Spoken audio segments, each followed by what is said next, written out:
Good morning student. This is our next part of metal and non-metal chemical properties of metals. हमने पहले देखा था physical properties of metals and non metals में। तो physical property में हमने देखा था कि मेल्टिंग पॉइंट, बॉइलिंग पॉइंट, ठीक है। तो these are physical property, state हैं, ये सब फिजिकल प्रॉपर्टीज़ में आते हैं। केमिकल प्रॉपर्टीज़ का मतलब होता है रिएक्शन विद। तो हम मेटल का रिएक्शन हम किसके साथ कर रहे हैं उस पर डिपेंड करता है। तो reaction of metal with oxygen. तो फर्स्ट हमारी प्रॉपर्टी क्या है, when metal react with oxygen, it's means burning process, ठीक है। इसे हम बर्निंग प्रोसेस भी कह सकते हैं। तो एक सिंपल जो हम इक्वेशन लेते हैं वो होती है हमारी जो कॉमन इक्वेशन है, metal plus oxygen means in the presence of air form metallic oxide. जो हमारे पास फॉर्म होंगे ऑलवेज मेटालिक ऑक्साइड होंगे, मेटल ऑक्साइड, ठीक है। तो ऑल ये जो मेटालिक ऑक्साइड हैं, ये सभी metallic oxide ionic in nature में होते हैं। जो हम पीछे पढ़ के आ रहे हैं कि these are ionic in nature. तो ये सभी जो हैं वो कैसे होते हैं, आयोनिक इन नेचर होते हैं। तो अब इसी में हम और भी कुछ एग्जांपल लेते हैं। जैसे for example when potassium metal, जो आपकी बुक में दे रखे हैं उन्हीं के अकॉर्डिंग हम चलते हैं केवल।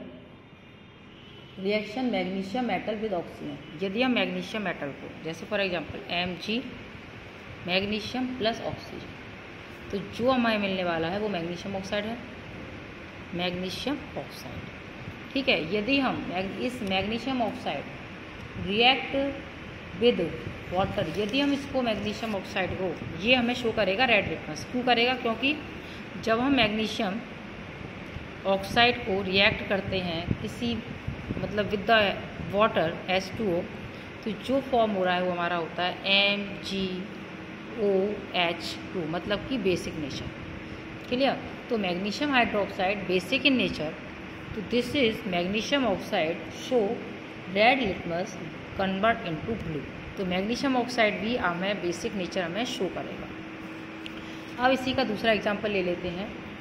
जैसे फॉर एग्जांपल हम पोटेशियम में ध्यान होगा कि हम पोटेशियम को किसी चीज़ में रखते हैं, है ना। सोडियम है, potassium, because this is a very more reactive metals. तो पोटेशियम के plus oxygen, potassium plus oxygen, तो हमें फॉर्म होता है K2O, potassium oxide. When potassium oxide react with water, ठीक है, तो ये हमारा फॉर्म करता है KOH, पोटेशियम हाइड्रोक्साइड। तो this is a basic in nature. तो potassium oxide dissolve in water to form an alkali in nature. तो ये एल्कली क्या होते हैं, जो वाटर में डिजोल्व हो जाते हैं वो एल्कली होते हैं। अब ऐसे ही सोडियम, तो ये सब हैं जो कि एक लॉ, देखो इसमें दे रखा है। जैसे for example burning candle, potassium को जब हम बर्न करते हैं तो हमें कुछ इस तरह की लॉ दिखाई देती है। येलोइश कलर, मतलब ऑरेंज सा क्रिम्सन कलर फ्लेम कहलाती है, ये क्रिम्सन फ्लेम, ठीक है। तो ऐसे ही हम यदि सोडियम के साथ करते हैं तो हमें कुछ अलग कलर दिखाई देता है, गोल्डन येलो कलर, यदि हम इसे जलाते हैं। तो इस तरह से हम ये देखें तो फ्लेम के कलर से भी हम फाइंड आउट कर लेते हैं this is sodium and this is potassium. तो नेक्स्ट इक्वेशन हमारे लिए है when sodium react with oxygen form sodium oxide Na2O। अब sodium oxide react with water form NaOH, ठीक है। तो जब ये भी एल्कली है, क्योंकि मैंने भी बताया था एल्कली कौन होते हैं, जो कि वाटर के साथ डिजॉल्व हो जाते हैं, उनको हम एल्कली कहते हैं। मतलब कि बेस नहीं है, उन्हें हम एल्कली कहते हैं। बेस तो सभी होते हैं, एल्कली वो होते हैं जो कि वाटर में डिजॉल्व हो जाते हैं। अब नेक्स्ट आते हैं रिएक्शन विद एल्यूमिनियम। जब हम एल्यूमिनियम के साथ रिएक्शन करते हैं तो उस कंडीशन में क्या होता है, aluminium when react with oxygen form aluminium oxide Al2O3, this aluminium oxide. और इसे हम कहते हैं एम्फोटेरिक ऑक्साइड। क्यों कहते हैं मैं अभी बता दूंगी। Aluminium oxide this is it's nature is a amphoteric acid, मतलब नेचर में एम्फोटेरिक होते हैं। It's because these react with acid and base, दोनों के साथ जो है वो आपका रिएक्शन शो करते हैं, इसीलिए। तो Al2 एक तो एल्युमिनियम और एक आपकी जिंक, दोनों ही हैं जो कि एम्फोटेरिक आपके नेचर में हैं। तो Al2O3 plus H2SO4 means react with acid, तो फॉर्म इसने किया है साल्ट। Al2SO4 पावर है तो इसलिए साइज आ जाएगा, प्लस H2O वाटर, तो दिस इज अ साल्ट। ये वो जो फॉर्म किया है साल्ट एंड वाटर, क्लियर। तो ये बेसिक इन नेचर, तो जो साल्ट बनेगा नॉर्मली। अब Al2O3 react with base NaOH, form NaAlO2, this is a salt plus water तो है, ठीक है। इस तरह से ये दोनों के साथ रिएक्शन कर रहा है, basic in nature and acidic in nature, ठीक है। तो दोनों मतलब कि ये एसिडिक नेचर भी शो करता है और बेसिक नेचर भी शो करता है, इसीलिए जब हम एसिड के साथ करते हैं तो ये सॉल्ट फॉर्म करता है, जब बेस के साथ करते हैं तो अभी ये सॉल्ट फॉर्म कर रहा है, इसीलिए हम इन्हें क्या कहते हैं, एम्फोटेरिक ऑक्साइड्स। ऐसे ही जिंक ऑक्साइड है। अच्छा, इसमें एक चीज़ और है कि एल्युमिनियम जो है मेटल बाय इलेक्ट्रोलाइसिस प्रोसेस, जो एल्युमिनियम मेटल है वो इलेक्ट्रोलाइसिस प्रोसेस के थ्रू, तो इसमें एक हमने देखा होगा कि ये कुछ लेयर्स बन जाती हैं, तो एल्युमिनियम जो है वो भी एक जो है लेयर बनाती है कोरोजन से बचने के लिए।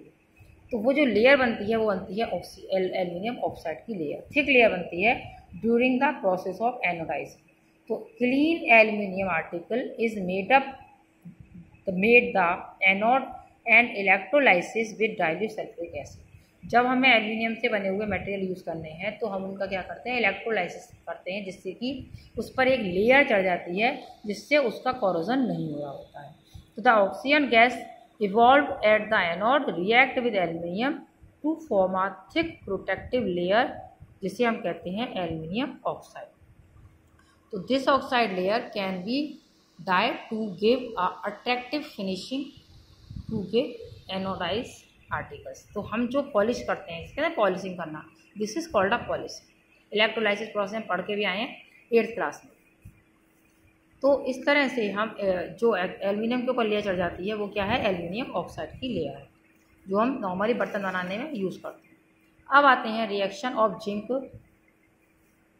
With oxygen. यदि हम जिंक के साथ करते हैं तो जिंक प्लस ऑक्सीजन वही रिएक्शन आएगा, जिंक ऑक्साइड, ठीक है। ये भी हमारा क्या है, एम्फोटेरिक है, ऑक्साइड है, इसलिए ये भी एसिड और बेस के साथ रिएक्शन करेगा। तो zinc oxide react with HCl form ZnCl2 plus H2O water, मतलब वही सॉल्ट फॉर्मेशन। और zinc oxide when react with base NaOH form salt Na2 sodium zincate Na2ZnO2 plus H2O water. तो इस तरह से ये दोनों ही हमारे एल्युमिनियम ऑक्साइड और जिंक ऑक्साइड दोनों ही, क्योंकि बेस के और एसिड के साथ मतलब अपना एसिडिक और बेसिक नेचर शो करते हैं, इसीलिए हम इन्हें कहते हैं एम्फोटेरिक एसिड्स, ठीक है। बाकी का कल।